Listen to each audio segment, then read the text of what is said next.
પોરબંદરના ઇન્દ્રેશ્વર મંદિરથી જૂના બંદર સુધી નવા વોકવેનું 20 કરોડથી વધુના ખર્ચે નિર્માણ કરવામાં આવ્યું છે. તેમજ આ વોકવે પર બંદર રોડ પર આવેલ શૌચાલયનું ગંદુ પાણી પણ આવી રહ્યું છે, જેથી આ વોકવેનો શહેરીજનો ઉપયોગ કરી શકતા નથી. પોરબંદર શહેરમાં રમણીય ચોપાટી આવેલી છે. આ ચોપાટી ખાતે દિવસ દરમિયાન હજારો પ્રવાસીઓ તેમજ શહેરીજનો મુલાકાતે આવતા હોય છે. તાજેતરમાં આ ચોપાટીનો વિકાસ કરી ઇન્દ્રેશ્વર મંદિરથી જૂના બંદર સુધીના દરિયાકાંઠે નવો વોકવે બનાવવાના કામનું 20 કરોડથી વધુના ખર્ચ કરવામાં આવ્યું હતું. આ કામ છેલ્લા ઘણા સમયથી પૂરું પણ થઈ ગયું છે, પરંતુ સફાઈના અભાવે તેમજ જાળવણીના અભાવે આ વોકવે ઉપર તેમજ આસપાસના વિસ્તારોમાં તરફ ગંદકી જોવા મળી રહી છે.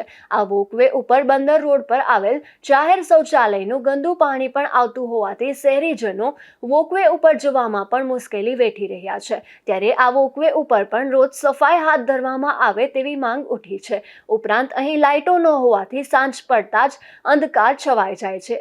મનપાનું તંત્ર નિર્માણ બાદ વોકવેની જાળવણી કરવું જ જાણે ભૂલી ગયું હોય તેમ તેની સ્થિતિ જોતા લાગી રહ્યું છે. ત્યારે મહાનગરપાલિકાના અધિકારીઓ આડેસ ખખેરી પ્રજાના પરસેવાના કરોડો રૂપિયામાંથી બનેલ પ્રજાની આ સંપત્તિની યોગ્ય જાળવણી અને જતન કરે તેવી માંગ ઉઠી છે.